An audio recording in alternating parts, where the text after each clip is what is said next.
The 14th year of Chenghua. Chapter 3. The eunuch Wangji. After a few more pleasantries, Pan Bin got up and left. Before leaving, Tang Fan said to Zheng Ying, "Lord Marquis, this is an extraordinary matter, we would like to take your son's body away for further examination." Zheng Ying frowned tightly, clearly not pleased, and asked, "Isn't there any other way?" Tang Fan replied, "To find out the cause of your son's death, this is where we need to start." Zheng Ying got indignant and said, "My son is the Marquis of Wu'an's eldest son, how can he be compared to an ordinary citizen? His body will be kept at the estate. He will be buried 7 days after we displayed his coffin." The implication was that if they can't find out the truth within 7 days, his son won't be able to wait that long and will definitely be buried. Before Tang Fan could reply, Pan Bin said, "Naturally, it's better for the deceased to rest in peace and thus be buried in the ground. Lord Marquis, please accept our sincere condolences. Allow us to bid you our farewell for now." Tang Fan interjected, "Lord Marquis, the servant girl named Lin. In accordance to regulations, she would need to be taken to Shuntian Prefecture." Zheng Ying didn't say anything this time and just directly waved his hand, asking someone to bring the servant girl over, and gave her to the bailiff of the Shuntian Prefecture.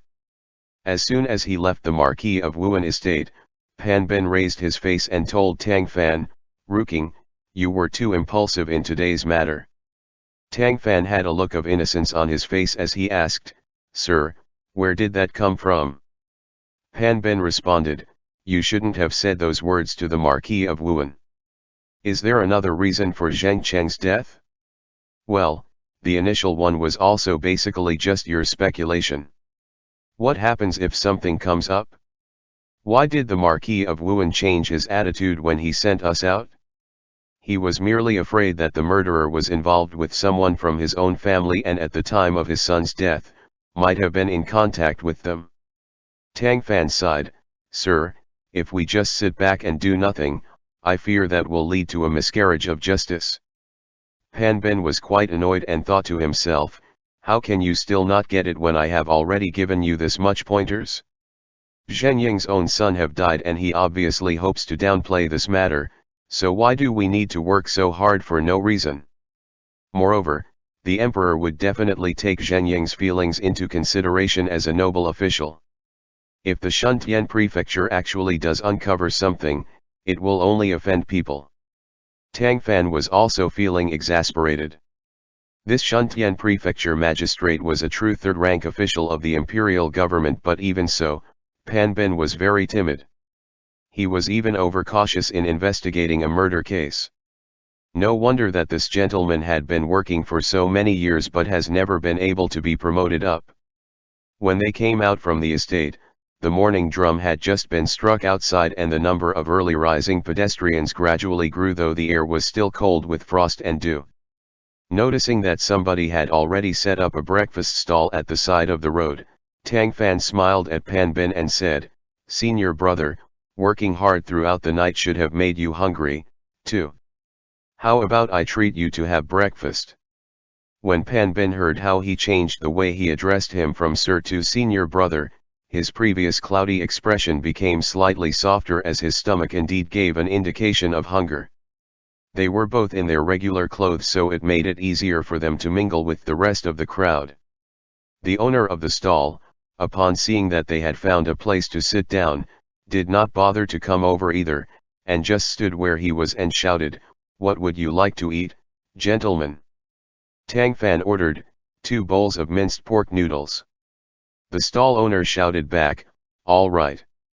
In a moment, 2 steaming bowls of minced pork noodles were placed in front of the two. The aroma of the hot soup, with green onions sprinkled on top, really whetted their appetite. Pan Bin and Tang Fan were also very hungry, picking up their chopsticks without saying a word and eating them with their heads bowed. Tang Fan's eating was very refined but not at all slower than Pan Bin's. In fact, it was even a little faster. By the time Prefect Pan finished the soup noodles, Tang Fan had already put down his chopsticks. Before Pan Bin could open his mouth to nag at him again, Tang Fan had already said, "Senior brother, actually even if the Marquis of Wu'an wanted to suppress this matter, he might not be able to." Pan Bin asked, "Why do you say that? Do you remember, senior brother, what great event happened last year?" asked Tang Fan in response. Pan Bin thought about it and his face changed. "You mean?" He picked up a chopstick, dipped it in the noodle soup and wrote the word West on the table. Tang Fan nodded. This word West referred neither to the west of the cardinal directions nor to the west of the western heavenly ultimate bliss. Instead, this west referred to that of the western depot. When the great Ming Dynasty was passed on to the current Emperor Chenghua, he became its eighth monarch. During his father, the former Emperor Yingzong's reign, a major event occurred that was significant enough to be recorded in the annals of history called the Tumu Fort Crisis. To put it bluntly and truthfully, an imperial eunuch called Wang Zhen wouldn't have died if he didn't court disaster by instigating the former Emperor Yingzong into a personal campaign against the Waray Mongols. Said emperor actually listened to him, too. He brought a group of civil and military ministers to an expedition. The end result was that the damned eunuch was killed, the emperor was captured and the officials with him have died until none was left. At that time that Waray Mongols were about to invade the imperial capital, Yujian stood out in the face of this danger which saved the capital and thus prevented the anger of the great ancestor and for the adept ancestor to turn over their grave to curse out their unworthy descendants. During the capture of Emperor Chenghua's father, since Emperor Chenghua was still young and the nation couldn't be without a monarch even for a day, not to mention to hold off the threat of the Waray Mongols' invasion, a group of officials led by Yujian established Chenghua's uncle as the emperor. He was the younger brother of the late Emperor Yingzong. Upon learning this, the unscrupulous Waray Mongols released Emperor Yingzong back to his country. Emperor Chenghua's uncle could no longer give way to his elder brother who mucked things up and almost caused a national disaster, so the Emperor Yingzong was put under house arrest. One night a few years later, Emperor Yingzong was enthroned in the palace under the support of several ministers. The wheels of fortune was then turned over and this time it was Chenghua's uncle turn to be a prisoner. Within a few years, Emperor Yingzong died and things turn around about the same way again and again until the throne finally fell to his son, the Emperor Chenghua. The time that Emperor Chenghua, who nearly didn't ascend to the throne, came into powers, the administration was still described as well managed but the good times didn't last long. The emperor was not a diligent man from the beginning and a chronic lazy person was difficult to shake off from their usual indolence. Although it was claimed inside and outside of the court that the imperial noble consort Wu'an was the source of trouble, Tang Fan didn't see it like that. No matter how much of a scourge one woman could be, her capability was limited. If no emperor listened to them, what could a dozen or so adulterous consort do? Moreover, the imperial noble consort Wu'an's arrogance and dominance was only within the harem and the harem politics have no great influence at the imperial court. In the end, it was the Emperor Chenghua himself, who did not want to work hard and instead, pushed off all court matters to his courtiers and officials due to his fondness for alchemy. Moreover, he was extremely trusting and favored the eunuchs which then caused the dynasty to deteriorate and became disorderly. Relative to courtiers, eunuchs are the closest people to the emperor. In order to handle affairs conveniently, on top of all sort of other incidental benefits, official would naturally approach the eunuchs. Due to this, there was a joke circulating in the court that said, the cabinet members are made of paper paste and the 6 ministers are clay figurines. It meant to say that these cabinet officers hold state power and yet have to watch all day long as the eunuchs next to the emperor handled things, the yes men, incapable of handling proper business. Under these circumstances, it was, of course, impossible to have the extravagant hope that the government could be well managed in any aspect. The insightful people side, could only say that the emperor was surrounded with villains. The eunuchs caused trouble inside the court and there were mediocre courtiers who made things difficult outside. The golden ages of the realm have become harder and harder to remember. It was even difficult to say whether the decent management from the Emperor Renzong or Xianzong eras could even be restored. In February of last year, the imperial eunuch Wang Zhi ordained the founding of the Western Depot. For the purpose of establishing his authority, he arrested many people when it was just barely founded. Included among those were not only commoners that had rashly commented on court government, but also earnest officials of the imperial court such as Zhang Zhongyue, the overseer of the imperial hospital. It didn't need to be said that not even agents of the 6 ministries and local provincial commissioners had the luck of escaping. Wang Zhi straight up arrested them all as he pleased, not even going through memorials. Because someone in the palace backed him and he was quite able to flatter the emperor Chenghua hardly looked into the matter at all. Many people had hopelessly indicted Wang Zhi, only to receive his retaliation. At that time, the Western Depot was so powerful that it pushed the Eastern Depot and Chenghua to the brink, and putting every person on every level of society in danger. So much so that Pan Ben didn't even dare to call out that name directly, only daring to endorse it with a word and thus, write the word West. Seeing Tang Fan nod, he asked, "What does that place have to do with the Marquis of Wu'an mansion case? Don't you go and recklessly get yourself involved." Tang Fan asked again in response, "Does senior brother, remember the demon fox Nightzig thing case from 2 years ago?" Pan Ben's face turned pale again. Tang Fan laughed and said, "Senior brother need not be so nervous. We are greatly hidden amongst the normal crowd. We can speak here and no one will notice.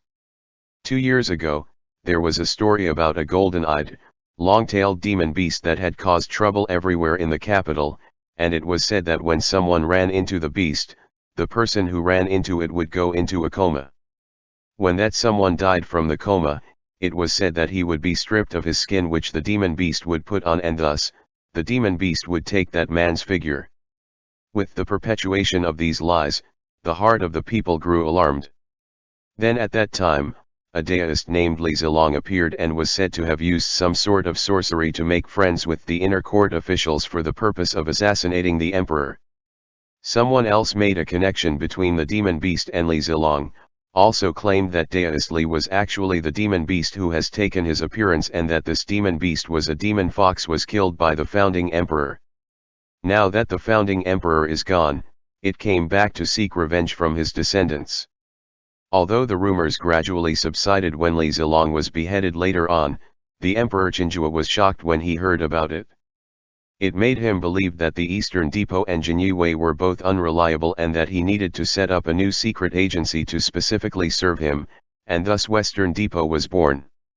Tang Fan continued, "After Demon Fox case, the West Depot was established, which had a good excuse to arrest a group of people. On top of wanting to show in front of His Majesty that the Western Depot is really more capable than the Eastern Depot and Chenghua, he also wanted to flaunt his authority and make all the officials fear him. Now Zheng Cheng's matter has happened, even though the Marquis of Wu'an likes to downplay this matter, Wang Zhi will certainly make use of it to ask His Majesty for thorough investigation, and maybe he will intervene in it, so as to display the might of the Western Depot." Pan Ben shook his head. "That's not possible. Even though the Western Depot is presently akin to the sun in the sky, why would Wang Zhi go and offend the Marquis estate for no real reason?" Tang Fan answered, "In order to establish prestige among the royalty and aristocracy, and in order to let the world know that he not only dared to arrest government officials, but that he also do not fear offending even those of aristocracy and their family members. This way, he would be feared by everyone and it will be more convenient for him to do whatever he wants in the future."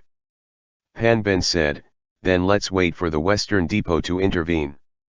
Then if the Western Depot is willing, Shuntian Prefecture can properly push the boat along the current and put such troublesome things on their shoulders." Tang Fan shook his head, a little exasperated. Previously, their teacher gave this comment to him about this brother disciple of his that Pan Ben do not have enough courage to accomplish things. He will always seek ways to calm things and retreat even before the fighting begun. Now that he was reminded of this, he couldn't help but think how extraordinarily fitting the comment was. Meanwhile, Pan Ben was afraid that Tang Fan would create trouble on his own initiative and thus urged him to go to the opposite direction. This matter about the Marquis of Wu'an will definitely be presented as a memorial, so wait for His Majesty to pass a decree down before you say anything more about it. You absolutely must not run off to the Marquis estate and ask for Zheng Cheng's corpse. Tang Fan chuckled, "Senior brother, do you see me as such an impulsive person?" Pan Ben was not in a good mood and bluntly responded, "I do. To think that our teacher even said that you were docile and refined, having the flair of the gentleman of old. With how you conducted yourself at the Marquis of Wu'an's mansion, how reckless can you be? How did a true third-rank prefecture magistrate and a minor sixth-rank official come to call each other disciple brothers? Well, that was because they have the same teacher, Qiu Jun. Qiu Jun was a man of many talents. Not only was he a good official, but he was also well versed in history, science, economics, and even medicine. He has a wide range of knowledge and dabble in a variety of works. He was recognized as a great man at present and respected by scholars. If anyone can have him as their teacher, it would be a blessing for 3 lifetimes. Pan Ben was a disciple that Qi Jun accepted in his early years. It's funny to say that this disciple have a good fortune. Now he was a third-rank official, the Shuntian prefecture magistrate, while his teacher was still a fourth-rank chancellor at the Imperial Academy. However, the relationship between teacher and student would still have to be respected, and thus, even if the student's position was higher than his teacher, the student should still act with decorum in front of his mentor. 3 years ago, in the 11th year of Chenghua, Qi Jun was appointed to preside over the county honorates provincial examination. Tang Fan has participated in that very exam. He placed 5th in this provincial exam, and then in the imperial examination, he got the first place of the second bracket. Although the imperial examination was held once every 3 years, there was untold number of talents that would step up to replace those who have fallen, the same way that there were untold number of talentless people who wasted their time on it. Tang Fan getting the number 1 place in the second rank while just being shy of crown age was enough to make the scholars of the world envious. It was said that Emperor Chenghua originally wanted to venerate Tang Fan as the prime scorer, but didn't do so because of Chief of Cabinet, Wu'an. He said that Tang Fan was too young and that it would be better to shift his ranking back so as to avoid things getting over his head and thus doom him to failure due to being overly praised, adding that vulgar wind would inevitably break the beautiful trees in the forest. Feeling that the suggestion made sense, the emperor agreed to shift the ranking and gave Tang Fan the 4th place. However, he joked with regret that Tang Runking's literary grace and academic knowledge are both of the highest quality. It is hard to come by someone both so young and so intelligent. If he was placed as prime scorer, it would be very likely that all prime scorers from now on, when they came to stand beside him, would have to cover their faces in shame. Thus, 3 years ago, even though Tang Fan did not receive the prime scorer ranking, he became famous because of these words of the emperor. Chapter end. The 14th year of Chenghua. Chapter 4. Countering the eunuch's plots. As Qiu Jun had been one of the examiners, he naturally became the respected mentor of that batch of county honorates examines. Among the students in the batch, Tang Fan was the most famous one.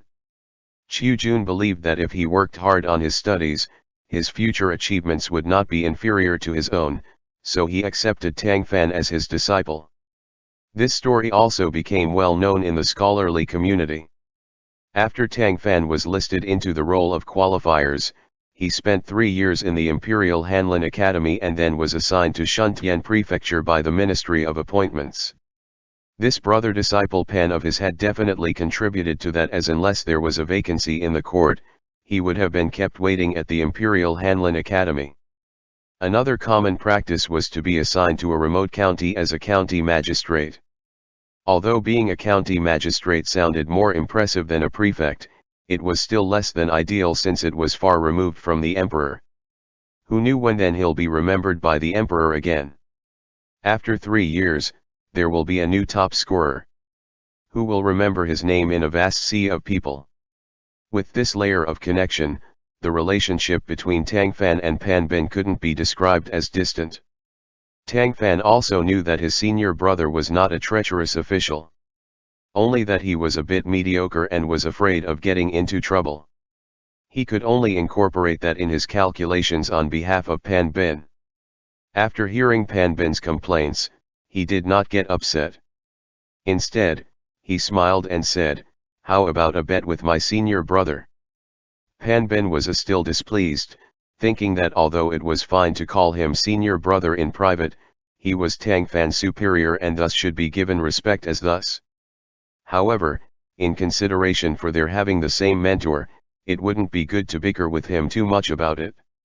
Thus, he coughed lightly and said, "What's the bet then?"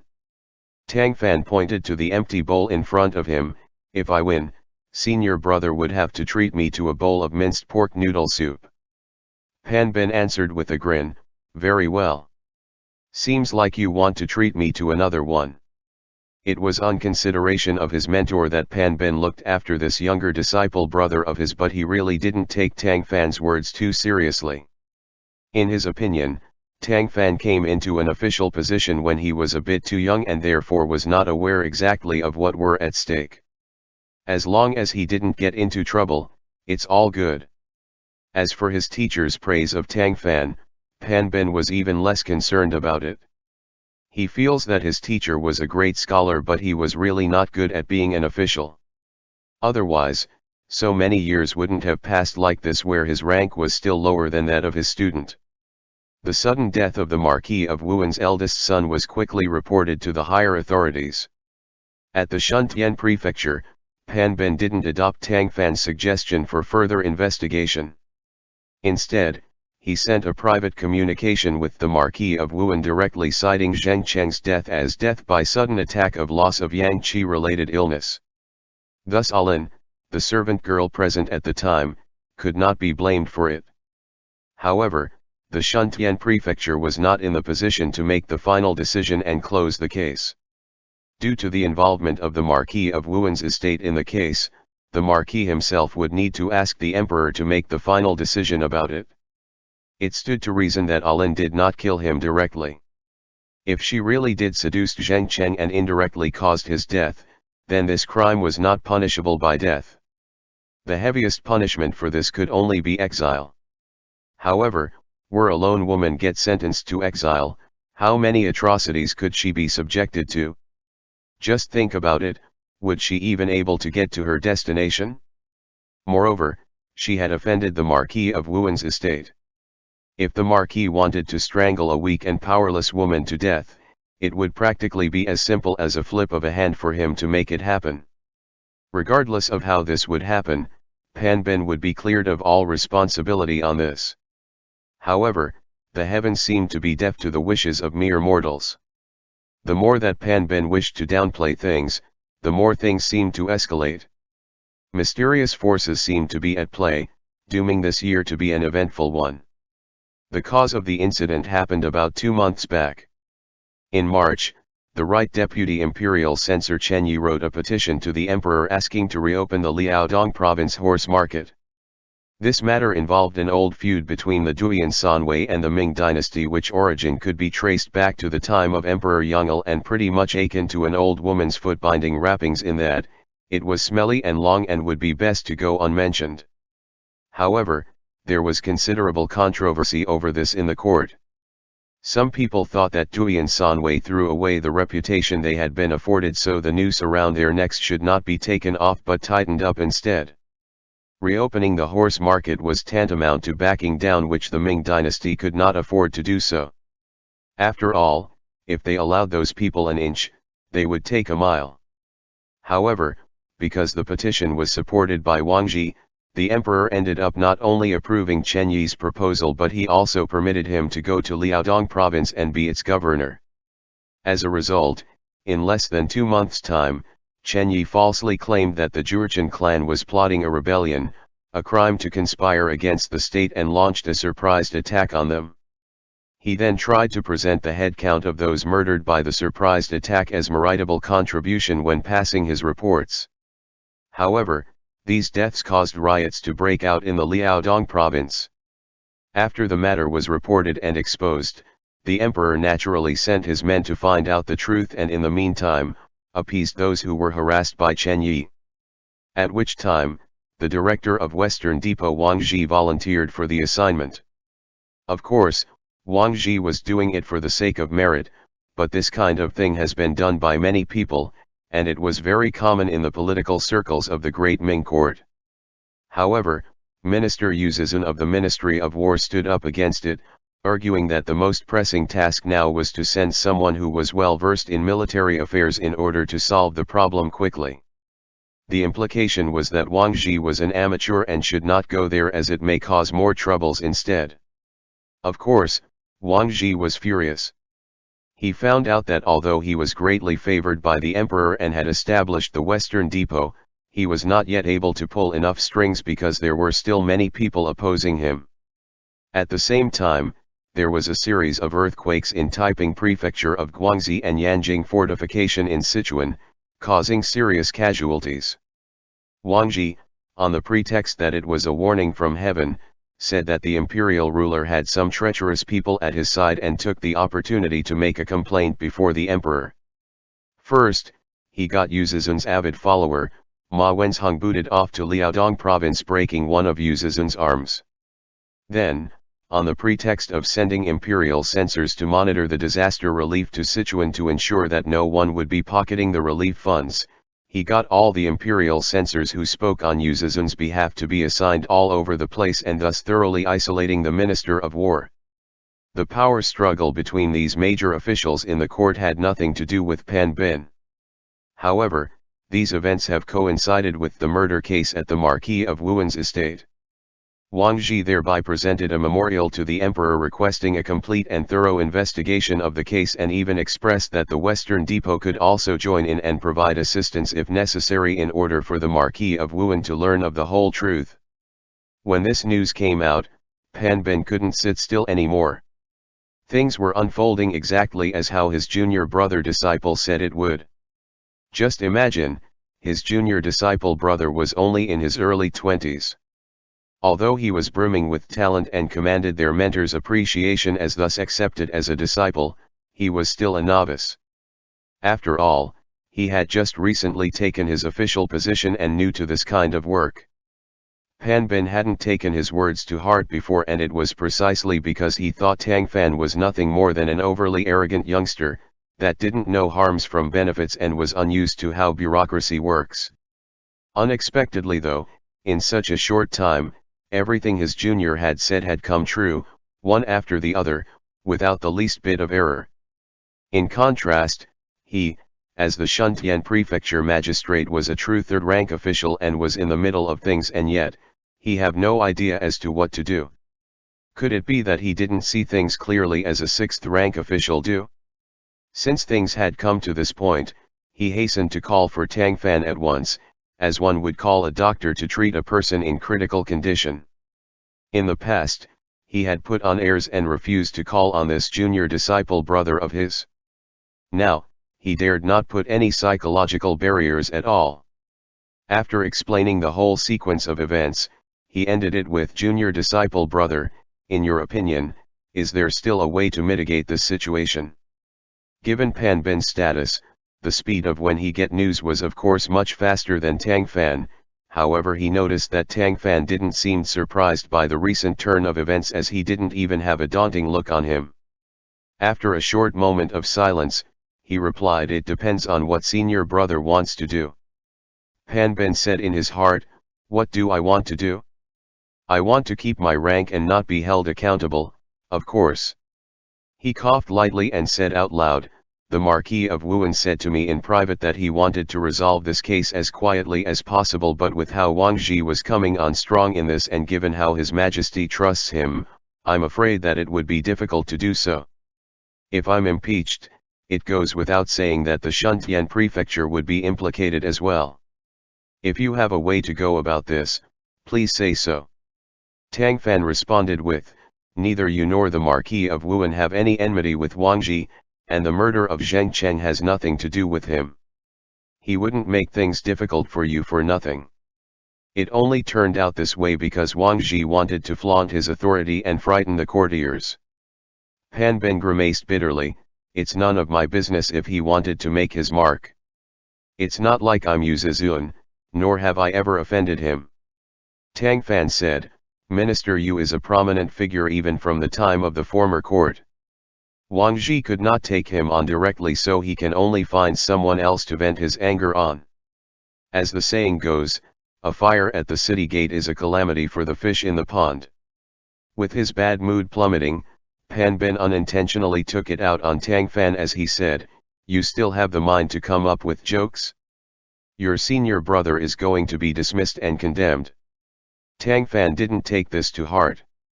Cupping his hands he said, "Senior brother, forgive me. Have you ever asked the opinions of your aides? What did that say?" Pan Ben had a couple of aides, one was named Lu Feng and the other was named Zhang Dongyuan, both whom Tang Fan met before. Pan Ben sighed. One of them said to go to Wang Zhi and offer him gifts and apologies, while the other said to send a petition to His Majesty and beg his forgiveness. The petition was a necessity now that Wang Zhi was criticizing the Shuntian prefecture's incompetence in front of the emperor. Pan Ben knew that he needs to write the memorial, but writing a memorial was an art form. What's even more important to consider was the emperor's mood when the memorial was presented in front of him. Pan Ben was worried that once he submitted his memorial, Wang Zhi would incite the emperor with a few words that would make Pan Ben look incompetent, which would bring doom to the Shuntian prefecture. As for going to Wang Zhi to present gift and apologize, Pan Ben was feeling hesitant to do so. At present, the court is divided into three main factions: those who adhered themselves to Wang Zhi, those who opposed Wang Zhi, and those who are neutral, such as Pan Ben and Tang Fan's mentor, Qiu Jun. He was an old man who was a mere chancellor at Imperial Academy, so his neutrality was fine and no one would bother to rope him in. Pan Ben wanted to be on the neutral faction, too, and didn't want to offend either party.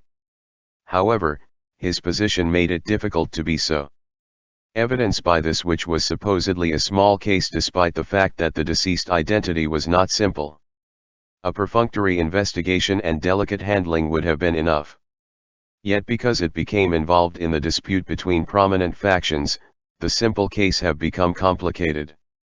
Tang Fan suddenly asked, "Senior brother, what do you think of Wang Zhi?" Pan Ben froze and thought for a moment. "He's complicated." "He's complicated" was actually an understatement. An inner eunuch who was even younger than Tang Fan suddenly rose up to power in just a year, gaining the trust of the emperor and the imperial noble consort Wu'an, and establishing the Western Depot, which has now become overwhelmingly powerful. Pan Ben heard that there was an official who went to the capital to report on his duties and came across Wang Zhi. This official was not overbearing nor humble, and did not curry favor with him as other people did. He even scolded him in public, to which Wang Zhi didn't seem to mind. He even praised said official for his strength of character compared to other officials he knew. Pan Ben didn't know whether the story was true or not. Rumor claimed that he was an immensely tolerant person. However, the Western Depot had arrested and killed many officials and thus created a lot of enmity for Wang Zhi. Rumor also has it that he behaved unreasonably and recklessly created trouble for others. In other words, he was a man capable of seizing opportunities.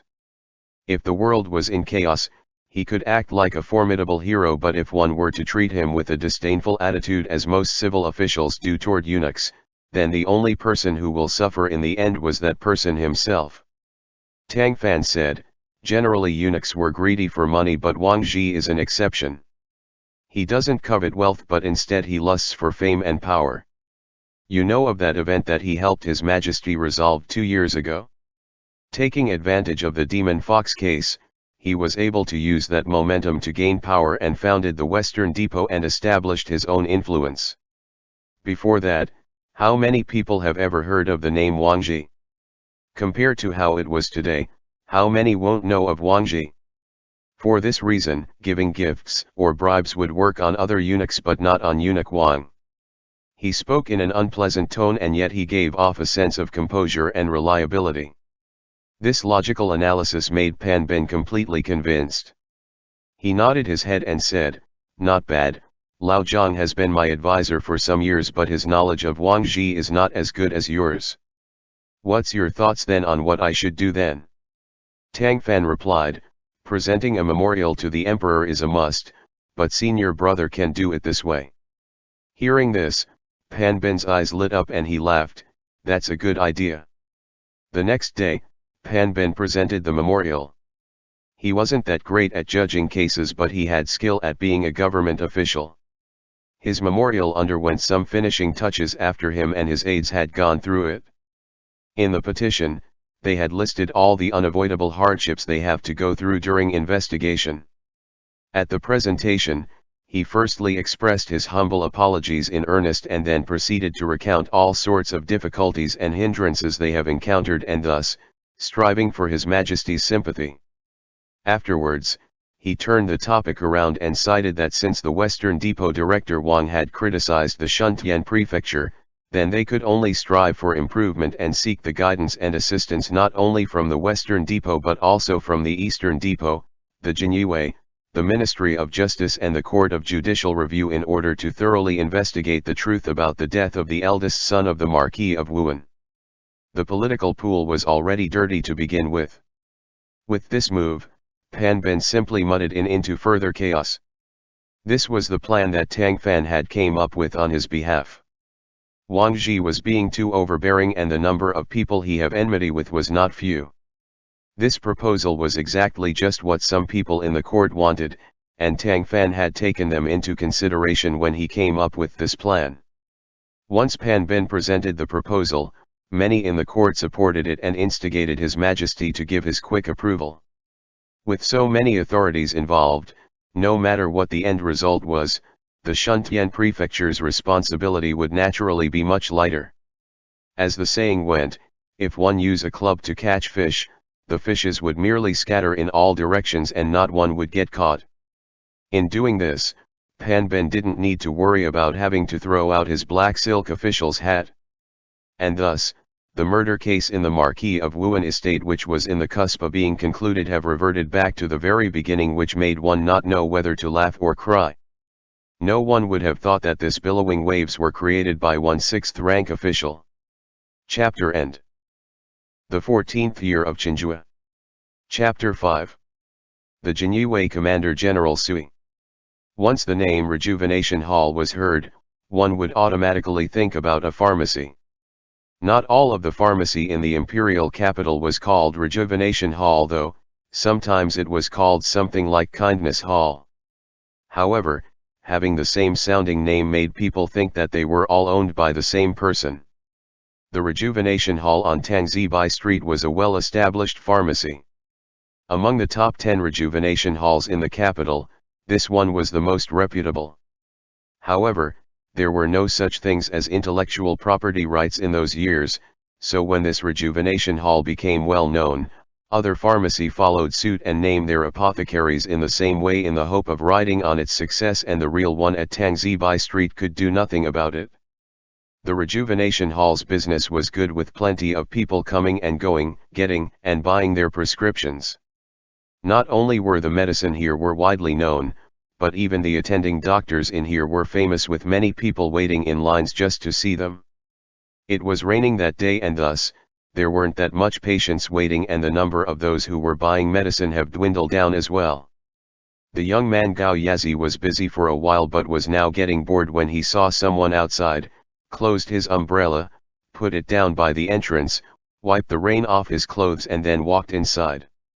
Although the person's back was to the light, he could barely see the color of the raven blue on the side of the rain-stained temple, and the jade-colored robes drifted to and fro with the wind, making him look elegant and stylish. Gao Yazi had been working as an apprentice for 3 years in this pharmacy. He has seen countless people, but he has never seen such a good-looking person before. He couldn't help but stared at the man for a long time until the man walked towards him and knocked on the counter in front of him. Only then did he snap out of it, his face flushing with red as he asked, "What can we do for you?" The man was really good looking. Even his smile was gentle and elegant. Although Gao Yazi was literate, he had not read many classics and couldn't think of any nice poetry that could allude to the man in front of him. he just felt that this person was very much like the light rain outside with his refreshing face, sweeping away the stuffy heat of early summer. The man said, "I am looking for Shopmaster Lu, I wonder if he is around." Gao Yazi replied, "Unfortunately, Shopmaster Lu just went out." The person standing in front of Gao Yazi was none other than Tang Fan. When he heard that Shopmaster Lu has gone out, he narrowed his eyebrows slightly and asked again, "Did Shopmaster Lu mention when he will come back?" The young man thought about it for a moment, then replied, "The shopmaster said as he was walking out of the door that he would return before noon. If you don't mind telling me what is it about, maybe I can help you. That way you won't have to waste your time coming back here again." He was eloquent and quite good at talking. No wonder he could work in the pharmacy by himself despite his young age. Tang Fan smiled and said, "My surname is Tang. Since I have nothing to do at the moment, I don't mind waiting for Shopmaster Lu in here if it was not an inconvenience." Good-looking people always had an unfair advantage. For someone with a crooked nose and protruding eyes, Gao Yazi may not be so enthusiastic, but as soon as Tang Fan asked if he could stay, he answered him in such haste with, "Naturally, it's not an inconvenience at all. Mr. Tang, please sit down." Then he personally went to prepare the tea and brought it over as if he was Tang Fan's very own henchman. The tea wasn't that good, but Tang Fan nevertheless accepted it with enthusiasm as he slightly nodded towards the boy with a smile which made Gao Yazi felt as if he was floating on air and was about to ascend to heaven. It was still early in the day, so Shopmaster Lu wouldn't be returning anytime soon. Tang Fan simply sat to the side, drinking his tea while he watched the resident doctor admit patients, which was actually not a boring endeavor. About half an hour later, 3 people came in from outside. They were wearing yaisan with decorated sleeves of colored clouds that went from the shoulders all the way to the sleeves, with spring-gilt sabers at their waists making them look grand and majestic. The man in front of them had an indescribable expression on his face, but his gaze was grim and sharp like a sword, making other people unconsciously get out of his way, not even daring to look at him. When the people in the pharmacy saw these familiar uniforms, they all showed surprise, fear, and awe, and spontaneously moved closer to the side, making a path for them. In the great Ming Dynasty, only Chenghua and the Eastern Depot used to be able to get such treatment. There's another one now though, the Western Depot. The 3 people from Chenghua going inside the pharmacy instantly turned into a spectacle with thousands of people watching. Everyone looked at them silently, not even daring to exchange whispers with one another. The prestige of the Chenghua, which have been serving the court for 8 generations since the founding of the Ming Dynasty, was well known throughout the realm and was even used to scare children to stop crying at night. Back in the year when the Ming Dynasty was first established, the Emperor Taizhu was known for killing and assassinating people. He felt that the Ministry of Justice was quite inefficient, as before they could kill people, they would have to first arrest them and put them on trial, which wasted countless hours. As a consequence, the then emperor established the Chenghua and used them akin to a knife in his own hand to exterminate corrupt officials and dissidents. Later on, he might have thought that he had killed all of those that needed to be get rid of and abolished the Chenghua. Unexpectedly, when his son, the Emperor Yongle, came into power, he reinstated the Chenghua once again. Moreover, in a sort of buy one get one free deal, the reactivation of Chenghua brought about the creation of the Eastern Depot as well. The Chenghua and the Eastern Depot have their own roles, but their duties did overlap, causing a fierce competition between them, especially when their view contradicted one another. The Eastern Depot was being run by the eunuchs. Since the emperor spent his childhood with the eunuchs, he was naturally closer to them than with the Chenghua. However, in certain circumstances, the Eastern Depot could not replace the Chenghua. No matter how one spoke of them, the Chenghua were menfolk that have their equipment intact, while the Eastern Depot was the domain of eunuchs. Civil officials were innately hostile and vigilant towards eunuchs. Yet regardless of the inner conflict there was, once the Chenghua came out, everyone, whether they were nobilities or ordinary citizens, were terrified of them and showed them the utmost respect for fear that they might offend these gentlemen in any ways and senselessly incite misfortune on themselves. And that was the reason why Tang Fan had given the idea to Pan Bin. The Jinyue and the Eastern Depot viewed each other with malice. The Eastern Depot hated the Western Depot as due to their existence, their own prestige and powers were split. The Ministry of Justice and the Court of Judicial Review had absolutely no favorable opinion of these three intelligence agencies, but they were also quite fearful of them and didn't dare impinge upon them.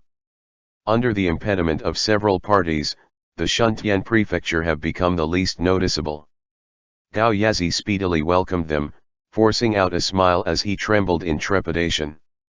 "Gentlemen, you honor this little store with your presence. How can I help you all?" The one on the lead did not speak, but the Jinyue agent behind him did. "Where is the shopkeeper?" "Another one looking for shopmaster Lu?" Gao Yazi was surprised and quickly answered, "I regret to inform you that shopmaster Lu went out early today. I am afraid he will only be back in the afternoon." The man asked again, "Where did he go?" Gao Yazi replied, "A relative of shopmaster Lu's came to him at that time. It seemed that someone in his family was sick, so shopmaster Lu left with them in a hurry." As for where his relative's family lived, this humble one did not know. When it came to Tang Fan, he enthusiastically urged him to stay for a while, but when it came to these fiends, Gao Yazi couldn't wait for them to leave as soon as possible. Would could have known the Jinyue agent would instead say coldly, "Then we will wait here." Gao Yazi grumbled secretly inside his heart, but he didn't dare to say anything out loud. He quickly invited them to sit down and quickly made tea. By either good or bad fortune, there was only him and the attending doctor in the pharmacy today. The doctor was attending to the patients while the other was entertaining customers. Even if they wanted to go and notify the owners, neither of them could do two things at once. Gao Yazi brought hot tea and graciously offered them. "Gentlemen, please enjoy this fine tea while you wait." None of the three spoke gruffly, but their stern faces were enough to warn anyone to keep their distance from them. Gao Yazi felt his knees go weak and nearly collapsed limply to the ground. Only after a good while did he finally muster the courage to ask, "Please forgive this humble one for asking, but if can you please let us know if shopmaster Lu has done anything? If it's something significant, then the servant can ask the owner to come over." The Jinyue group leader shot him a look and Gao Yazi immediately shut his mouth up. "No need," one of the Jinyue responded after a while. The man resembled an ice sculpture that the words he spoke straight up gave off an icy air. Gao Yazi was but a young apprentice in the pharmacy and have never been in this position. He was so scared that he almost pissed himself. Then, Gao Yazi felt his shoulders got patted a few times. He turned his head only to see that Mr. Tang, who had just been sitting on the side, was patting his shoulder and gave him a comforting smile. Afterwards, he turned to the Jinyue and asked, "Are you three gentlemen here because of the Marquis of Wu'an estate's case?"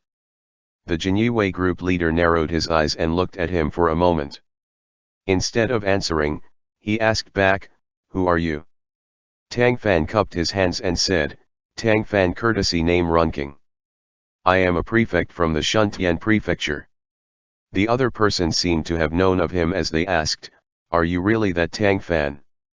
Tang Fan laughed and said, "This Tang Ruking is no honored official nor an aristocrat. There's no worth in pretending to be me, yes." The other person cupped their hands back and said, "Jinyue's Northern Administrative Court General Suizhou." Tang Fan's official position was that of the 6th rank, while the other person was a 7th rank. In such sense, the other person was a rank lower than Tang Fan. However, when it came to Jinyue, such conventions did not necessarily apply. Thus, even though the other man merely cupped his hands without getting up, Tang Fan did not say anything. He stood still, maintaining a graceful smile. Tang Fan then repeated his previous question, "So, is General Suizhou looking for shopmaster Lu because of the case at the Marquis of Wu'an's estate?" Suizhou still answered with a question, instead. "What have you found out, Sir Tang?" Tang Fan responded with, My findings was probably the same as that of General Suizhou. It would be better for my prefecture and your office to join hands and collaborate so that we can solve this case faster and report it back to His Majesty. He noticed that General Suizhou treasured his own words like gold and surmised that he did not like long-winded talk. Due to this he went straight to the point and didn't bother with small talk. Suizhou looked at him for a while, and said blankly, I heard that the day that Zheng Cheng died, he had come across Master Tang on the street. At that time, he had spoken badly to you. I wonder if this has really happened. Tang Fan was stunned slightly and nodded, this is indeed the case. Suizhou said, in that case, it seemed that Master Tang also has a motive for killing him. If Master Tang is free, you may as well come back with me to the office and then we can talk more about a collaboration. Tang Fan. Chapter end.